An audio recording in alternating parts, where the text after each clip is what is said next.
현재 민주당 그리고 언론에서도 지칭하고 있는 인원들은 국군정보사령부 예하의 HID 북파공작원 요원들을 일컫는 용어인데요. HID 요원들은 사용하는 무기가 특정되어 있지 않습니다. 필요에 따라서 다양한 총기 내지는 무기들을 운용할 수 있게 되어 있고요.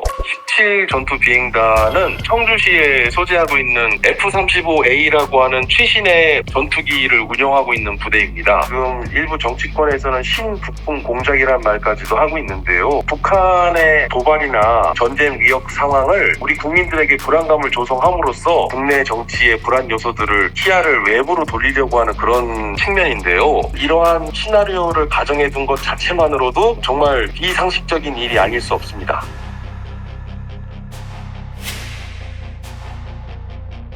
정보기관이나 또는 군에 신분을 철저히 위장하거나 감추어야 하는 사람들을 블랙 요원이라고 하는데요. 주로 국군 정보사 예하의 HID나 또는 국정원의 요원분들은 화이트, 그레이, 그리고 블랙 세 가지 분류로 요원을 구분하는데요. 화이트 요원은 말 그대로 본인의 신분을 밝힌 채 업무를 수행하는 인원들을 이야기하고 필요에 따라서 본인의 신분을 위장하거나 숨기는 경우 그레이 요원이라고 합니다. 블랙 요원은 말 그대로 철저히 그 신분이 가려진 상태로 비밀스러운 일들을 수행하는 인원들을 우리가 블랙 요원이라고 하는데요. 이들의 임무는 주로 정보를 수집하거나 어떤 적성 국가나 상대 국가의 비밀 사항이나 정보를 획득, 분석하고 필요에 따라서는 요인을 납치하거나 또는 요인 암살 그리고 기타의 특수한 그런 임무들을 수행하는데 이러한 블랙 요원의 임무는 비공식 작전인 경우가 많습니다. 국가적으로나 또는 안보적인 차원에서 임무들이 일반에게 잘 알려지지 않는 그런 특성이 있는 것이죠. 현재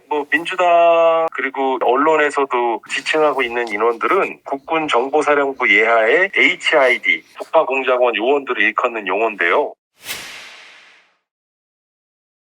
할로우 포인트 탄이라고 하는 HP 탄을 불출했다라고 하는데 이게 이제 덤덤탄이라고 하거든요. 탄환이 발사되면 산탄이 돼서 총알에서 분리된 여러 자탄이 치명적인 부상을 입히거나 주변의 다수의 인원들에게 어떤 타격을 입히는 그런 용도로 사용되는데 국제기구에서는 조약상 엄격히 비윤리적인 살상 무기라고 하여 이를 금지하고 있는데요. 그리고 이제 C4와 같은 폭약을 이제 불출했다라고 하는 내용들이 또 밝혀지기도 했는데 HID 요원들은 사실 사용하는 무기가 특정되어 있지 않습니다. 그래서 HID 북파공작원 요원들은 고도의 어떤 훈련들을 또 받고 또 다양한 임무들을 수행하다 보니까 필요에 따라서는 HID 요원이 선호하는 다양한 총기 내지는 무기들을 운용할 수 있게 되어 있고요. 필요에 따라 임무 유형에 따라서 적용용 소총이라든가 또는 돌격용 기관단총, 소음기를 장착한 권총이라든가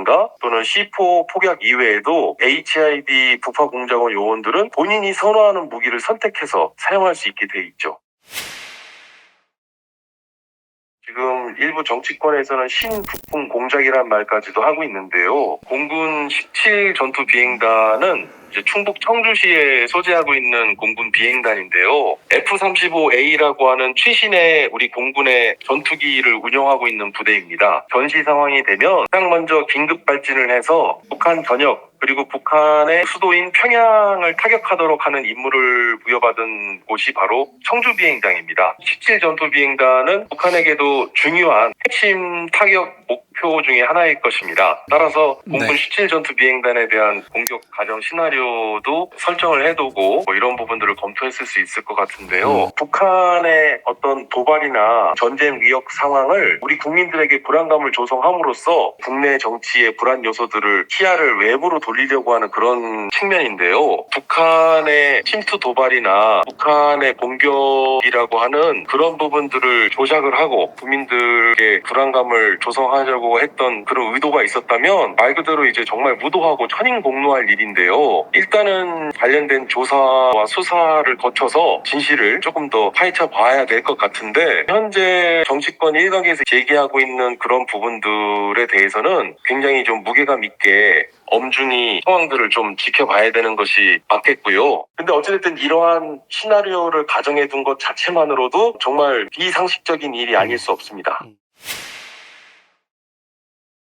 비상계엄이라고 하는 사태가 벌어진 것 자체도 또 비현실적이기 때문에 사실은 안보를 논하는 이들은 모든 발생 가능한 시나리오들을 다 열어놔야겠지만 앞서 말씀드린 대로 블랙 요원이라든가 HID 북파공작원 요원들이 수행하는 임무를 비공식 임무이기 때문에 공식적으로는 군에선 부인을 하죠. 부인할 수밖에 없는 게 국방부의 입장인 것이죠. 블랙 요원들은 직속 상관의 명령에 따를 수밖에 없는데요. HID 북파공작원 요원들은 공작 임무를 수행하는 공작대장, 백정보단의 부대장, 정보사령관의 명령과 임무에 따르게 되죠. 국방부의 직할 부대이기 때문에 정보사령관은 당연히 국방부 장관의 통제에 따라야 되고요. 하지만 이제 정보사령부 특성상 단순히 국방부 장관의 명령으로만 움직이는 부대는 아니고요. 경우에 따라서는 군통수관자인 대통령이나 또는 대통령의 국가안보 업무를 보좌하는 대통령실 국가안보실이나 또는 국가정보원과 같은 이런 정보기관 등이 함께 영향을 미칠 수 있다는 부분이죠.